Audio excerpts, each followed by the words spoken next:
열왕기상 18장 36절로 40절의 말씀을 제가 묵독해 드리겠습니다. 저녁 소재 드릴 때에 이르러 선지자 엘리야가 나아가서 말하되 아브라함과 이삭과 이스라엘의 하나님 여호와여, 주께서 이스라엘 중에서 하나님이신 것과 내가 주의 종인 것과 내가 주의 말씀대로 이 모든 일을 행하는 것을 오늘 알게 하옵소서. 여호와여, 내게 응답하옵소서. 내게 응답하옵소서. 이 백성에게 주 여호와는 하나님이신 것과 주는 그들의 마음을 되돌이키심을 알게 하옵소서 하매, 이에 여호와의 불이 내려서 번제물과 나무와 돌과 흙을 태우고 또 도랑의 물을 핥은지라. 모든 백성이 보고 엎드려 말하되 여호와 그는 하나님이시로다. 여호와 그는 하나님이시로다 하니, 엘리야가 그들에게 이르되 바알의 선지자를 잡되 그들 중 하나도 도망하지 못하게 하라 하매 곧 잡은지라. 엘리야가 그들을 기손신으로 내려다가 거기서 죽이니라. 아멘. 복된 주님의 날 주의 오신 여러분을 환영하고 축복합니다. 온라인으로 예배드리는 모든 분에게도 동일한 은혜가 함께 하시길 축복합니다. 함께 우리 서로 한 주간 참 잘 사셨습니다. 또 평안하시길 기원합니다 하는 의미에서 샬롬하고 한번 인사하실까요? 샬롬. 샬롬. 갑자기 오늘 버전이 박수에서 샬롬으로 바뀌어서 당황하실 수 있는데, 샬롬이 그 이스라엘 사람들이 전통적으로 지금도 하는 인사거든요. 하나님의 평강이 평화가 당신에게 가득하시길 기원합니다. 그렇게 인사하는데, 좀 친한 사람이 사이끼는 두 번 해요. 샬롬을 한 번만 하지 않고. 한 번 더 하실까요? 샬롬 샬롬 한번 해보실까요? 샬롬. 샬롬. 네. 뭐 서로 불편한 게 아니면 늘 이렇게 만나면 샬롬 샬롬 이렇게 인사를 해요. 근데 이스라엘 사람들의 그 생각 속에는 우리가 생각할 때 두 번 반복하면은 뭐 그냥 2배 정도가 아닐까 생각하는데, 그거보다 훨씬 더 큰 절대적인 거에 가까운 그런 축복이거든요. 근데 정말 막역하고 아주 친밀하면 3번 해요. 3번. 한번 다시 해볼게요. 시작. 샬롬 샬롬 샬롬 샬롬 샬롬. 그 2007년에 아내하고 이제 저희가 성지순례를 신혼여행을 같이 갔어요. 그때가 아니면 저 도저히 기회가 안 될 것 같아가지고, 그래서 일부러 이제 카드로 이제 빚을 내면서 성지순례를 갔는데, 키부츠라는 협동조합, 이스라엘 유명한 협동조합이 있어요. 우리 뭐 농협하고 뭐 비슷하지는 않고 협동조합이긴 하지만, 근데 거기서 이제 운영하는 뭐 마켓도 있고, 그리고 이제 리조트 같은 데 있고, 뭐 콘도미니엄 같은 그런 것도 있거든요. 갈릴리 호수 쪽에 이제 거기 키부츠에서 운영하는 그 리조트에서 이제 하루를 묵게 된, 뭐 패키지로 갔으니까 이제 뭐 저희가 선택할 수는 없으니까. 근데 거기서 이제 그 마켓에서 근무하는 아마 젊은 청년인 것 같은데, 남자 청년이 있는데, 제가 이제 샬롬하면서 인사를 한번 했어요. 그러니까 샬롬하고 잘 받아주더라고요. 오전에 한번 인사했는데 저녁 때쯤 돼가지고 또 거기 유제품, 뭐 요구르트 이런 거 되게 좋거든요. 치즈 이런 게 좋거든요. 그래서 저녁에 이제 잠깐 이제 뭘 좀 사러 이제 갔다가 샬롬 하니까 또 받아줘요. 얼굴 한번 봤다고. 그래서 이제 다시 한번 샬롬 3번 하니까 그건 아니라고. 그건 아주 친해야만 하는 거라고. 그러지 말라고, 오버하지 말라고 이렇게 얘기를 하더라고요. 아무튼 우리가 안에 주님이 주시는 그 은혜 안에 서로 나누는 교제의 기쁨이 언제나 샬롬 샬롬 샬롬, 그 은혜로 축복하시고 그 은혜를 누리시길 주님의 이름으로 축원합니다. 예, 아멘 안 하셔도 할 수 없어요. 하나님이 정하신 거기 때문에. 영국 유명한 언론인 출신의 작가인 에드워드 카라고 하는 E.H. 카로 유명한 에드워드 카의 책 가운데 아주 뭐 고전셀러죠. 역사란 무엇인가라는 책이 있어요. 그 책에 보면 그가 주장하는 역사란 무엇인가 정의 내리는 건, 역사는 과거와 현재의 대화다. 과거와 현재의 대화가 바로 역사다. 맞죠? 곰곰이 생각해 보시면 지난 날들에 일어났던 많은 일들을 반추해보고, 반성할 건 반성하고, 또 다시 또 본받아야 할 것은 또 온고지신 새롭게 또 다듬어가면서 이렇게 나아가는 것, 아주 탁월한 통찰력이고 정말 책이 좋아요. 한 번씩 뭐 보신 분도 계시겠지만 안 보신 분들은 또 보시는 것도 꽤 유익할 것 같아요. 우리가 살아가면서 성경 안에 하나님 창조 이후로 들어서신 어떤 개인이나 또 이스라엘 민족뿐만 아니라 다른 민족들도 그렇지만 여러 단체, 공동체 안에 하나님의 마음을 또 우리가 더 간절하게 또 아주 표면적으로 와닿을 수 있을 만큼 느낄 수 있는 교훈들이 참 많이 담겨 있죠. 그래서 성경은 참 같은 내용인데 읽으면 또 새롭게 또 주시는 그 하나님의 감동이 있거든요. 그 은혜가 있거든요. 그러니까 평생을 파도 참 희한한 게 너무나 감사하고 달고 오면 정말 하나님의 말씀이잖아요. 우리가 함께 나누실 이 열왕기상이 오늘 말씀, 또 열왕기하는 통일왕국 시대, 이스라엘의 통일왕국, 우리도 삼국 통일 시대가 있었잖아요. 통일 신라 시대에 있었던 것처럼 통일왕국 그 이스라엘에 솔로몬 시대를 이제 마감하고 남유다하고 북이스라엘로 이제 분열돼요. 솔로몬이 이제 죽고 난 다음에 안타깝게도 나라가 하나였는데 이제 남왕국 유다와 북왕국 이스라엘 이렇게 나뉘게 되죠. 잘 아시지만 그래서 오늘 보는 이 열왕기상은 남왕국 유다의 그 연대기적으로 좀 정치적인 측면이 많이 강조되어 있고 담겨 있는 게 오늘 이 성경이죠. 반면에 같은 동일한 시대를 기록하고 있지만 다윗 왕조의 어떤 신앙적인 영적인 측면을 강조하는 게 역대기서, 역대하가 특히 많이 그런 내용들이 담겨져 있습니다. 이스라엘 역사 가운데 좋은 훌륭한 지도자 다윗이나 솔로몬이나 많은 좋은 지도자들이 있죠. 그리고 우리가 지금 생명의 삶 묵상 나누는 말씀을 같이 나누고 있지만 그 말씀 가운데 등장하는 사울도 초기에는 상당히 신실하고 하나님 쓰시기에 정말 이스라엘 온 땅에 이 사람밖에 없구나 싶을 정도로 하나님 앞에 신실했던 사람이에요. 나중에 가서는 말년이 좀 안타깝게 변했지만 여하튼 그런 인물들이 많이 있었어요. 하지만 분열왕국 이후에 남왕국 유다의 첫 번째 왕이 바로 솔로몬의 아들이었던 르호보암이었잖아요. 르호보암. 그때 동시대에 북왕국 이스라엘의 왕이 여로보암이잖아요. 르호보암이 남왕국에 있었고 북쪽에는 여로보암. 이게 이름이 생소하니까 잘 이렇게 기억에 한 번 들어갖고 기억을 하고 싶어도 잘 안 될 때가 많이 있는데 그건 반복해서 보시면 되니까 괜찮습니다. 여하튼 하나님께서 오늘 등장하는 아하방뿐만 아니라 여러 왕들 중에 대표적으로 이 여로보암 왕하고요. 그리고 아하방 그리고 남왕국에는 므낫세 왕이라는 왕이 있었는데 이 세 명이 대표적인 사람인데 악명 높기로 대표적인 사람이에요.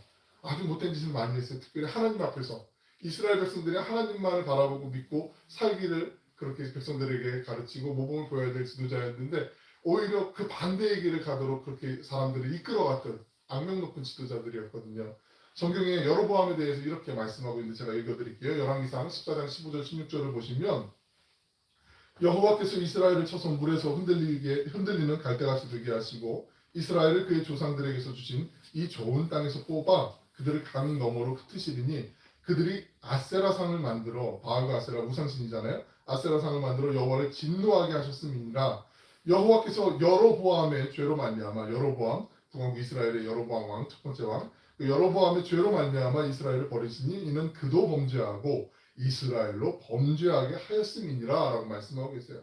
또한 오늘 말씀에 등장하는 그 아하방에 대해서 이렇게 말씀하세요. 열왕기상 21장 21절 22절 읽어드릴게요. 여호와의 말씀이 내가 재앙을 내게 내려 너를 쓸어버리되 내게 속한 남자는 이스라엘 가운데 매인자나 노인자 다 멸할 것이요 내 집이 느밧의 아들 여로보암의 집처럼 되게 하고 아히야의 아들 바이사의 집처럼 되게 하리니 이는 내가 나를 노하게 하고 이스라엘이 범죄하게 한 까닭이니라. 이스라엘 범죄하게 했다라고 하나님 말씀하시는 거죠. 남왕국 왕에는 므낫세가 있었다고 말씀드렸어요. 므낫세에 대해서 열왕기하 21장 10절 12절에 이렇게 말씀합니다. 읽어드릴게요. 여호와께서 그의 종 모든 선지자들을 통하여 말씀하여 이르시되 유다 왕 므낫세가 이 가증한 일과 악을 행함이 그 전에 있던 아모리 사람들의 행위보다 더욱 심하였고 또 그들의 우상으로 유다를 범죄하게 하였도다. 그러므로 이스라엘의 하나님 여호와가 말하노니 내가 이제 예루살렘과 유다에 재앙을 내리리니 듣는 자마다 두 귀가 울리리라. 이렇게 하나님이 여로보암과 아합과 이 므낫세의 죄악 때문에 내가 이스라엘을 이제 도저히 안 되겠다. 포기해버릴래. 너희들 멸망할 거야. 이렇게 하나님이 심판하시겠다고 말씀하셨던 사건들이 나타나는 거죠. 정말 어쩌면 우리가 이 말씀을 보면서 반면교사 삼아야 되죠. 그 길을 가면 안 되겠다라는 마음을 먹어야 되고 더 오히려 하나님 기뻐하시는 길을 찾을 수 있는 교훈적인 내용이 역사 속에 담겨져 있죠. 오늘 말씀에 등장하는 엘리야에 대해서 좀 나눠보려고 해요. 북왕국 이스라엘 아하방 시대가 있었고 아하방 다음에 아하시아라는 왕이 있었는데 그 시대를 살았던 사람이 바로 엘리야라는 예언자이거든요. 이때 당시의 분위기가 어땠냐면 이스라엘 역사 이전까지 이렇게 강대한 부강한 군사력을 가진 적이 없었어요. 막강한 군사력이 있었는데 특히 또 평안함을 유지했어요. 이게 러시아 우크라이나 사태를 보면 전쟁이 안 일어나는 게 얼마나 큰 복인지도 우리가 보게 되잖아요. 이때 당시에 그랬어요. 태평성대를 이룬 것처럼 되게 침략도 없었고 침공도 없었고 누구의 공격받는 것도 없었기 때문에 평안한 상태로 보였어요. 그런데 내면적으로 좀 골마 터지는 사건들이 많이 있었어요. 이 아하방 때에 아하방이 이세벨하고 결혼하게 되잖아요. 그러면서 주변에 있는 다른 나라들과 화친을 맺으면서 그들의 문화라는 종교를 포함하는 거거든요. 다 끌어들여요. 그러면서 뭐 좋은 게 좋은 거지 그 정도 괜찮지 않아 허용해 주지 뭐 이러면서 하나님만을 믿고 섬기고 따라야 되는 이스라엘 백성이 그때 이제 가나안의 다른 종교들 우상들을 끌어들이게 되는 거죠. 본격적으로 이제 이때 그런 상황들이 벌어지게 된 거예요. 바로 엘리야의 시대 때. 그래서 정말 넘어서는 안 되는 그 경계선을 그냥 넘겨가면서 종교 혼합주의가 만연했던 시대가 바로 이 아무랬던 시대였죠. 겉으로 보기에는 참 태평한 것 같고 안전한 것 같고 좋은 나라 시대인 것 같은데 오히려 역설적이게도 그 안에 이면에는 내면에는 정말 불맛 터지는 그 썩은 종양들이 자라나고 있었던 거죠. 열왕기상 16장 30절 이하를 보시면 아하방이 좀 전에 말씀드린 것처럼 두로의 공주인 이세벨과 결혼하게 돼요. 지도를 우리 지난 시간에 봤던 지도가 기억나시는지 모르겠는데 두로와 시돈 구약에도 많이 등장하는 도시라고 말씀드렸잖아요. 가이사라에서 시돈 좀 위쪽으로 수리아 쪽으로 올라가면 그 시돈이라는 지역이 있는데 바로 그 시돈 바로 아래 두로의 공주였던 이세벨하고 이제 아하방이 결혼하게 돼요. 아까 권사님 기도도 하셨지만은 지금 그 튀르키예와 그 시리아, 터키를 이제 튀르키예라고 그분들이 부르는 용어로 이제 그렇게 부르잖아요 공식적으로. 시리아, 수리아 지역이 바로 이 두로와 시돈 그쪽 위쪽이 골란고원 바로 아래쪽이거든요. 골란고원을 중심으로 해서 그쪽 부분에 지금 지진이 크게 일어나고 있고 선교사님들의 보고가 이제 나오는데 나중에 한번 제가 또 자료도 보여드리겠지만 튀르키예 쪽에는 뭐 유적지도 많이 파괴됐지만 거기에 이제 교회도 오래된 건물을 이제 사서 이제 교회를 만든 교회도 뭐 그 전에 사진하고 나중에 이 지진 이후에 사진을 보여주는데 너무 끔찍할 정도로 뭐 처참할 정도로 교회가 다 무너지고 다행히 이제 그 선교사님은 목숨은 이제 그 가족들은 다 이제 유지하게 되고 다른 곳은 이제 한 300km 정도 떨어진 곳에 이제 지금 이제 잠깐 대피해 있는 그런 상태인데 근데 마음은 편하지 않죠. 그래서 이제 그런 상황이 있어요. 여하튼 그 시돈에 그 바로 아래 있는 두루에 지역에 있는 그 이세벨과 결혼하게 되면서 오히려 그 성전 안에 바알 우상신들 바알과 아세라가 이제 대표적인 가나안의 이때 당시 이방 신이었거든요. 그러니까 우리로 얘기하면 하나님만 믿고 섬겨야 되는 이 교회 안에 여기 불상을 갖다 놓은 거하고 비슷한 거예요. 그 바알의 신상을 만들어 놓고 그 바알에게 바치는 작업을 한 거예요. 이게 우리가 생각해도 이게 어떻게 그럴 수가 있나 싶은데 정말 끔찍한 짓은 아무렇지도 않게 좋은 게 좋은 거지 뭐 우리 편하잖아 우리 안전하잖아 이러면서 그렇게 만들어 놓은 거야. 물론 혹시라도 이 방송을 불자들에게는 마음이 아플지 모르지만 상처 주려고 그런 게 아니라 현실이 그렇다는 거니까 혹시라도 계시면 성경 말씀 좀 보시고 얘기하시면 좋을 것 같아요. 여하튼 이런 시대에 아무나 시대에 엘리야가 등장을 하게 됩니다. 엘리야 이름이 엘리야후 원래 풀네임은 엘리야라는 건 야훼를 줄인 말이잖아요. 그래서 잘 아시는 것처럼 엘 하나님이죠. 리 나의 야훼 여호와. 그러니까 나의 하나님은 여호와 한 분뿐이다. 이게 엘리야 이름의 뜻이에요. 나의 하나님은 여호와 하나님뿐이다. 이게 되게 믿지 않는 사람들부터 이해될 것 같은데 믿는 사람들은 뭐 더 이상 끝이 없구나. 딱 아주 완벽하게 단순하지만 아주 투명하구나 이렇게 얘기할 수 있죠. 그 이름에서 풍기는 것처럼 만군의 하나님 그 여호와께 열심히 유별했던 19장에 보면 엘리야를 그렇게 얘기하는데 열심히 아주 유별했던 그런 사람이 엘리야 선지자였죠.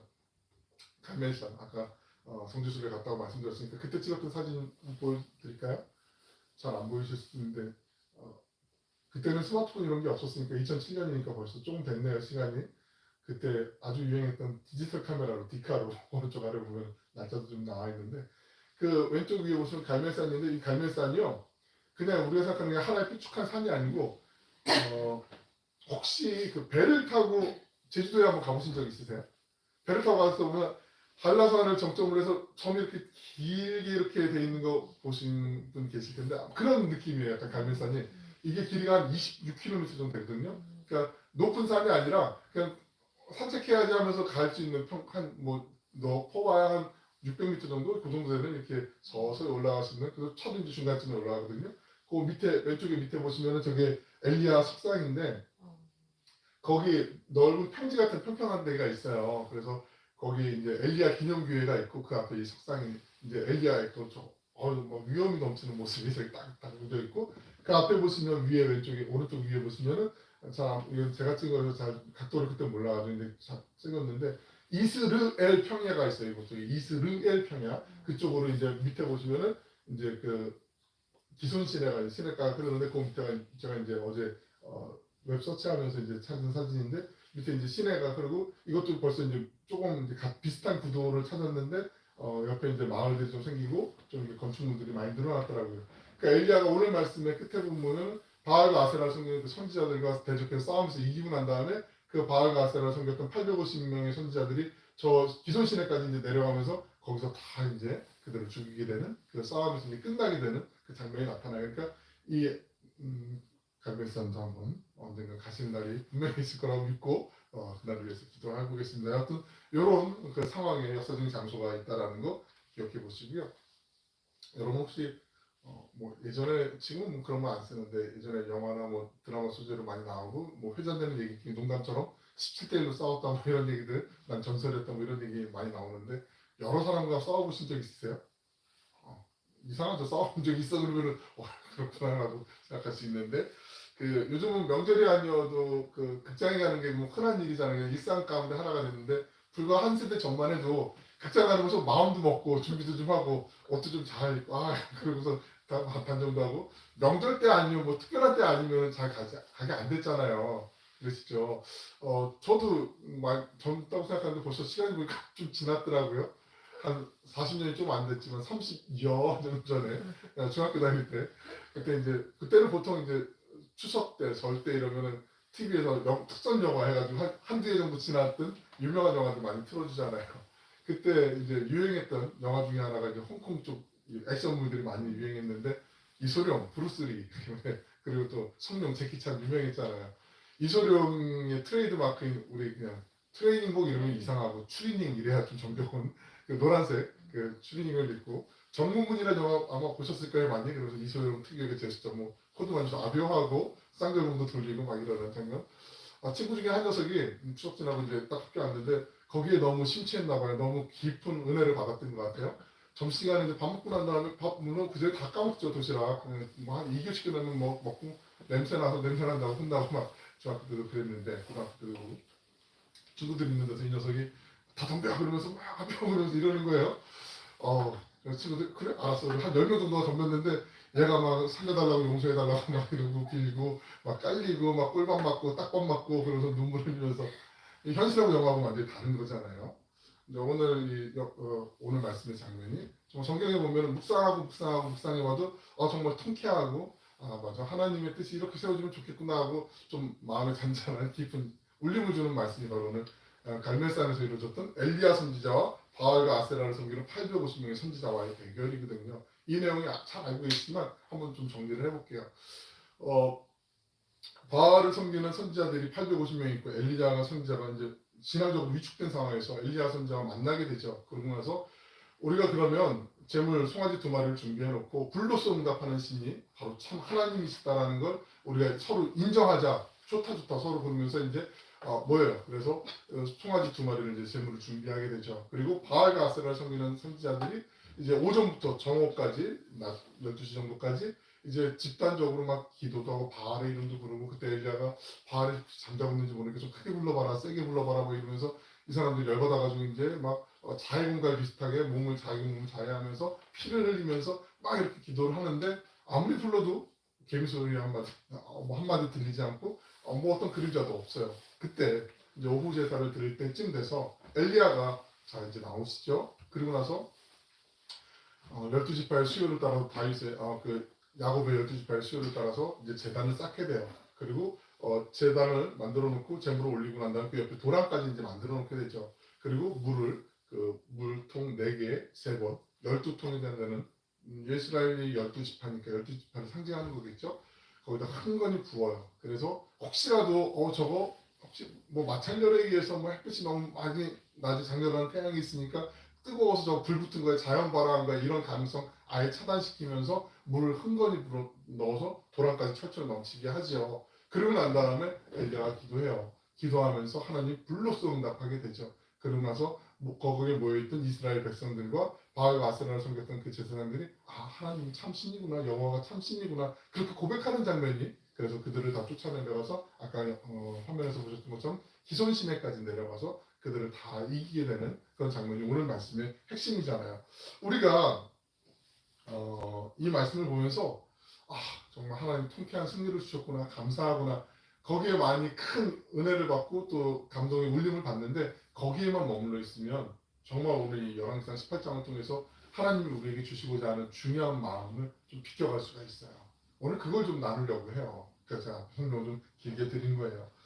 하나님께서 정말 원하셨던 건 불로써 응답하시고 내려주셨던 그 응답이 아니라 바알과 아스자 선지자 850명을 죽이는 게 아니라 하나님이 정말 우리에게 원하셨던 마음이 두 가지의 마음이 있는데 그 마음을 좀 나눠보려고 합니다. 먼저는 18장 21절에 등장하는데 우리 열왕기상 18장 21절 말씀 같이 한번 읽어보겠습니다. 시작.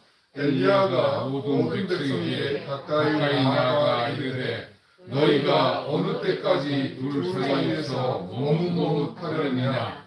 여호와가 만일 하나님이면 그를 따르고 바알이 만일 하나님이면 그를 따르지 아니하니 백성이 말 한마디도 대답하지 아니하는지라.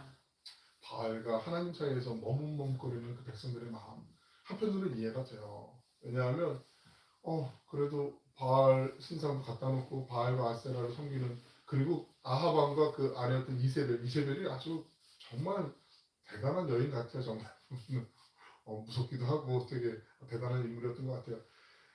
눈 밖에 나는 그냥 내 지금 생명이 위태하니까 안위를 보장할 수 없으니까 어쩔 수 없이 그냥 따라가야 되나, 아니면 그래도 나 하나님 있는 사람인데 너무 찜찜한데 이거 뭐 다른 방법이 없을까, 이렇게 막 답답해하는 상태였거든요. 사람들이. 그때 엘리야가 얘기하는 거예요. 너희가 어느 때까지 머뭇머뭇하려느냐. 그 걸음을 좀 다시 한번 점검해보고 돌이켜야 되지 않겠느냐. 그 간절한 호소가 이 안에 담겨 있는 거죠. 오늘 그 머뭇거림이 마치 우리 안에도 있지 않나요? 출애굽기에 보시면 많은 족속들이 나오는데 특히 이스라엘 사람들이 그 광야의 길을 긴 행로를 따라서 걸어갈 때 얼마나 피곤해요. 하루 이틀 걷는 것도 아니고 40년이잖아요. 무려 40년. 근데 그 하루 이틀 걸어가는 그 걸음에도 애들이 이제 보채죠. 배고프다고 울고 힘들다고 울고 뭐 이것도 마음에 안 들고 저것도 마음에 안 들고, 거기에 또 뭐 중이병 걸린 애들도 있을 거고 뭐 연세 많으신 어르신들도 있을 거고, 그러면 부축을 하거나 업거나 뭐 안거나 뭐 이러면서 또 가야 되고, 또 가축들도 많이 있었잖아요. 그러니까 얘는 또 왜 절로 가고 저거 붙잡아야 되고 뭐 이러면서 정말 아주 뭐 정말 피난길이죠. 피난길. 그런 상황에 이들이 피곤해 지쳐 있을 때 그들을 호시탐탐 노리다가 뒤통수를 치는 족속이 있었잖아요. 유명한 아말렉이라고 하는 족속. 어쩌면 우리 믿음의 여정에도 그런 일들이 있어요. 하나님, 나 이길 가야 되는 거 아는데, 너무 피곤해. 조금만 있다가 막 이런 하나님 앞에 그 간절한 호소, 아니면 약간 짜증 섞인 기도, 이럴 때가 있단 말이죠. 그때 우리의 마음 속에, 우리의 생각 속에 아말렉처럼 우리를 자꾸 꼬드기는, 우리를 자꾸 힘들게 만드는, 옥죄는 이런 상황들이 있어요. 그때 오늘 주님의 말씀을 기억하시는 거죠. 너희가 어느 때까지 둘 사이에서 머뭇머뭇하려느냐. 그 마음으로 좀 생각해 봐야 돼요. 그렇다고 해서 제가 지금 말씀드리는 게 그럼 다 같이 뭐 주님의 일을 하는 헌신자로 사역을 해야 됩니다. 이 말씀 드리는 거 아닌 거 아시죠? 우리 삶의 자리에서 우리 마음의 중심을 보시는 하나님 앞에, 하나님 그래도 나는 신실하신 하나님만을 믿어요. 하나님의 선하심을 믿습니다. 악한 것도 선으로 바꿔주시는 거 하나님을 기대합니다. 기도하면서 그렇게 우리의 마음을 붙잡는 거죠. 그게 제일 중요한 거 아니겠습니까? 주님이 우리와 함께 하신다는 그 말씀, 임마누엘, 하나님이 우리와 함께 하신다는 그 임마누엘, 이거는 우리가 평생 동안 정말 하나님 주신 제일 큰 은혜이고요. 우리가 절대 잊어서는 안 되는, 그리고 이것 때문에 충분히 어떠한 상황도 이겨낼 수 있는 하나님 주신 정말 막강한, 더 이상 이겨낼 수 없는 최고의 무기라고 생각을 해요. 하나님이 우리와 함께 하신다. 그 믿음을 다시 한번 이끌어내는 거죠. 다시 올리는 거죠. 창세기 32장 이하에 보시면 야곱이 나오는데, 야곱의 이야기는 물론 그 이전부터 나오지만 야곱이 하나님 앞에 간절히 기도해요. 그리고 하나님, 내가 약속한 대로 너 고향에 돌아가게 해줄 거야. 너 고향에서 이제 20년 동안 타지에서 뭐 신데렐라도 아닌데 구박도 받고 서름도 받으면서 살았는데 다시 너 고향에 들어가서 살게 해줄 거야 라고 하나님이 응답해 주시고, 야곱이 이제 발걸음을 돌이켜서 이제 형이 있는 에서에게 어떤 복수를 당할까 염려도 하지만 가요. 근데 가면서도 끝까지 또 마음에 또 다른 안전장치가 뭐가 있을까 준비를 하잖아요. 그래서 자기가 많은 부를 이제 준비를 했으니까 자기가 사랑하는 가족들이 패를 여러 개 나누거든요. 그래서 자기가 사랑하는 가족들은 좀 뒤쪽에, 조금 덜 사랑하는 가족은 앞쪽에. 저기 야비예요. 제가 지금 머릿속에 구상하기엔 한두 주 정도 있다가 이제 야곱의 시리즈는 좀 해보려고 지금 그러고 있는데, 이게 어쩌면 우리 인간의 본연의 모습을 정말로 여과 없이 잘 우리에게 보여주시는 말씀이 야곱의 이야기구나, 이런 생각이 들어 더 어쩌면 애정도 가는 말씀 중에 하나인데 나눌 거니까 좀 기대해 보세요. 여하튼 야곱이 그때 자기가 갖고 있었던 재산 가운데 제일 좋은 짐승들을 모아서 586마리를 준비를 해요.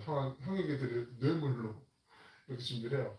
그러니까 하나님의 응답도 듣고 하나님의 약속도 받았지만 이게 사람인지라 안심이 안 되는 거예요.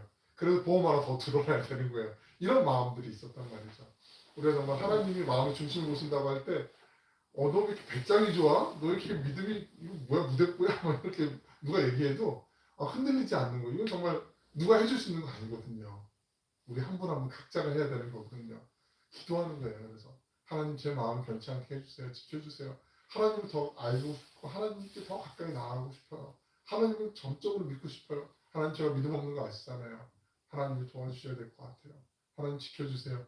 기도하시는 거예요. 그러면 하나님이 그때그때 맞춰서 우리를 지켜주시고 인도해 주시고 선한 능력으로 우리를 보호해 주실 줄로 믿습니다. 그 은혜가 우리에게 필요하죠. 두 마음을 품고 머뭇머뭇거릴 때 그 마음을 버리고 주님만을 집중할 때 그때 주님이 주시는 음성이 있어요. 마태복음 11장 28절에 수고하고 무거운 짐진 자들아 다 내게로 오라 내가 너를 쉬게 하리라. 얼마나 힘들었어. 얼마나 갈등 많이 했어. 고민 많이 했어. 근데 그 무거운 짐 나한테 줘. 내가 다 맡아줄 거야 라고 주님이 말씀하세요. 그러니까 때로는 한숨 나올 때 그 한숨을 기도로 바꿔주시는 거예요. 주님 아시죠? 주님이 맡아주셔야 돼요. 맡을 사람 아무도 없어요. 의사도 안 되고 옆 가족도 안 돼요. 주님이 맡아주세요. 그리고 주님의 생기로 저에게 생명 같은 호흡을 부어주세요. 기도하는 거죠. 본문에서 하나님께서 원하시는 두 번째 마음이 있어요. 머뭇머뭇거리지만 하나님께 돌아오는 마음이 있고요. 그리고 부르짖는 내용. 간절한 기도 가운데 여호와의 내게 응답하옵소서 응답하옵소서 엘리야가 간절히 기도했어요. 아까 처음에 우리 말씀 나눌 때 샬롬 인사했었잖아요. 히브리 문학의 대표적인 특징이 이거예요. 두 번 반복하는 건 거의 절대적인 거예요. 한 번, 두 번이니까 좀 많이 강조하나 보다 이게 아니라 이거 안 되면 안 됩니다. 끝납니다라고 그걸 간절하게 표현할 때 여호와의 내게 응답하옵소서 내게 응답하옵소서 이렇게 고백을 하는 거죠. 시편 22편 1절 보시면 예수님이 마태복음 27장 26절에서도 말씀하셨는데 엘로이 엘로이 라마 사박단이라는 말씀이 나와요. 엘리 엘리 라마 사박단이 나의 하나님 어찌하여 나를 버리셨나이까. 십자가상에서 예수님이 하신 말씀이거든요.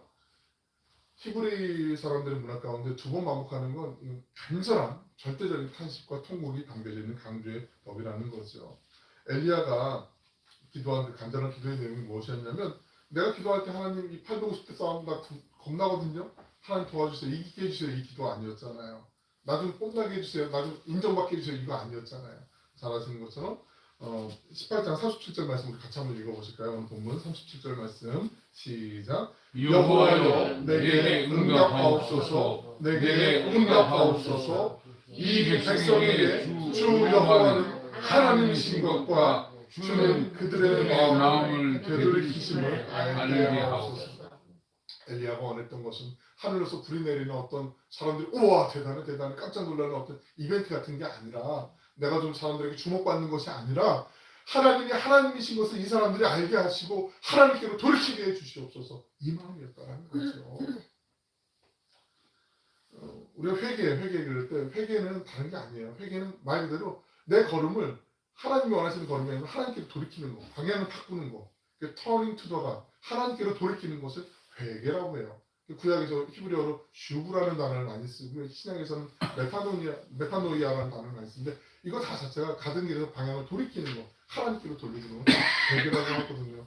하나님께로 돌이키게 하옵소서, 하나님을 알게 하옵소서. 엘리야가 바로 그거 기도하는 거죠. 다시 요약해서 말씀드리면 엘리야가 진짜로 원했던 건 하늘에서 불이 내려지고 자기 모습 드러나는 게 아니고 이스라엘 백성들이 하나님의 백성들이 하나님이 되신 것을 알게 되는 거고 하나님과 우상인 바알 사이에서 현실의 문제를 마주하면서 머뭇머뭇거리지 않고 하나님께 돌아가는 것, 하나님을 알고 하나님께로 돌아가는 것, 이것을 주님 앞에 간구하고 이것을 기대하고 또 하나님께 통곡하면서 기도했던 거죠. 우리가 살면서 필요하기 때문에 기도하죠. 하나님 이거 해결해 주세요. 그럼 제가 잘할게요. 근데 우리는 해결이 돼도 하나님 감사합니다. 그리고 그 마음속에 금방 사그라들고 또 다른 거 막 하다가 맞아 하나님 또 기도해 뭐 이럴 때가 많이 있어요. 물론 여러분은 안 그러시겠지만 제 경험에 비춰보면 저는 그럴 때가 많이 있었습니다. 실망하셔도 할 수 없어요. 그래서 하나님이 다져주실 테니까. 하나님의 마음은 오히려 하나님을 더 깊이 알고 돌아올 영혼들에게 있었어요. 850대 싸움 저것들 싹 다 해치워버려요. 이게 아니에요. 우리는 이겼어. 저 악한 것들 막 이런 생각하시면 절대 안 되죠. 제가 너무 막 어떤 사건이 벌어질 때마다 마음을 막 꼬집는 아픈 상태가 될 때가 잠깐 있는데 어떤 교회인지 모르겠는데 어디서 그랬는지 모르겠는데 사람들이 지금 이 지진이 난 게 튀르키예하고 시리아에 지진이 난 게 하나님의 또 저주다 하나님의 벌하심이다라고 이렇게 함부로 얘기하는 사람들이 또 있더라고요. 너무 마음이 아파요. 그런 얘기 들을 때마다. 정말 하나님의 저주가 심판이 임하면 우리는 아무도 어떻게 할 수가 없죠. 그런데 우리가 하나님의 저주와 심판이라고 우리가 거기에 동조하면서 거기에 그 관점으로 그 사람들을 판단할 근거는 아무것도 없어요. 우리에게 하나님이 그런 지위 주신 것도 아니고요. 그런 판단할 수 있는 우리에게 책임을 주신 것도 아니에요. 그냥 안타까운 마음으로 자녀를 지금 많은 자녀들 가운데 한 자녀가 어려움 당하고 있다는 그 마음으로 주님의 마음을 품고 기도하는 게 우리에게 해야 될 가장 중요한 것이고 가장 으뜸되고 이거 이상 더 벗어날 건 없단 말이죠. 판단은 하나님이 하시는 거죠. 그래서 자꾸 그렇게 판단하는 함부로 말을 내뱉는 그래서 실수하는 경우들이 얼마나 많은지 모르겠어요. 이것도 반면교사로 삼아야 돼요. 우리가 조심해야 되죠. 절대로 그러면 안 되죠. 오히려 주님의 위로가 그 땅에 긍휼히 함께하길 우리가 기도하고 또 하나님이 이 일을 통해서 거기 있는 사람들이 디모데전서 4장 2장 4절에 보시면 잘 아시는 것처럼 모든 사람이 구원을 받으며 진리를 아는 데 이르시기를 원하는 하나님의 소원이 나타나 있잖아요. 그 영혼들이 돌아오길 원하는 마음이 오늘 말씀에도 850대 1의 싸움에서 너희 잘해서 이제 혼 한번 나봐 바알하고 아세라 죽였어 감히 막 이러면서 혼내길 원하는 하나님의 마음이 아니라 돌아오길 원하는 그 하나님의 마음이 있다는 걸 우리가 꼭 기억하셔야 돼요. 문제가 해결되길 원하고 어떤 분을 좀 주님께로 인도하길 원할 때 또 막히는 장애물 같은 게 있을 때도 있어요. 그때 우리가 잘 하시는 말씀 기억하시면서 하나님이 우리를 전하게 인도하신다는 그 믿음으로 살아가시는 건 정말 소중하죠.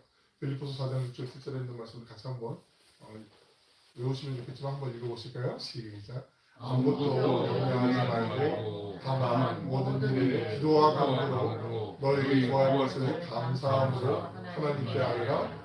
그리하면 모든 지각에 뛰어난 하나님의 평강이 그리스도 예수 안에서 너희 마음과 생각을 지키시리라.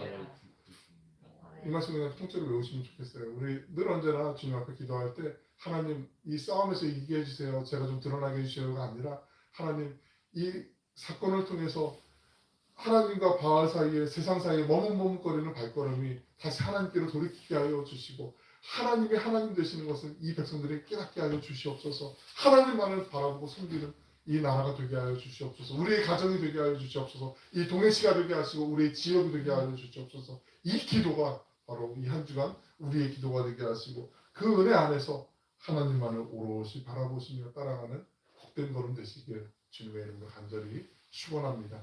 기도하겠습니다.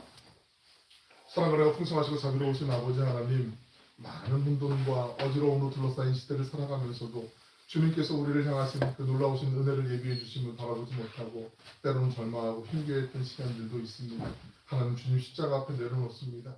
우리의 삶의 하루하루 속에 하나님의 말씀으로 진정한 깨달음이 있게 하여 주시고 주님께서 우리에게 그 말씀 속에 감동을 주실 때 아멘으로 응답하며 전심으로 회개하고 주님께서 기뻐하시고 인정하시는 길로 다시 돌아갈 수 있도록 힘과 지혜와 용기를 허락해 주시길 원합니다. 어제나 오늘이나 영원토록 변함없으신 그 하나님의 신실하심 안에서 우리의 삶이 감사의 조건들로 풍성한 날들 되게 하여 주시길 원합니다. 특별히 우리 안에 성령의 충만함이 있게 하여 주셔서 주님을 자랑하며 증거하며 주님의 뜻 가운데 살기에 부족함 없도록 하나님 우리를 긍휼히 여기시고 은혜 베풀어 주시옵소서. 우리 공동체가 모든 것을 협력하여 선을 이루며 오직 하나님께만 영광 돌리는 건강한 공동체로 성장하게 하시고 성숙하게 하여 주실 줄로 믿습니다. 감사드리며 예수님의 이름으로 기도 올려옵나이다. 아멘.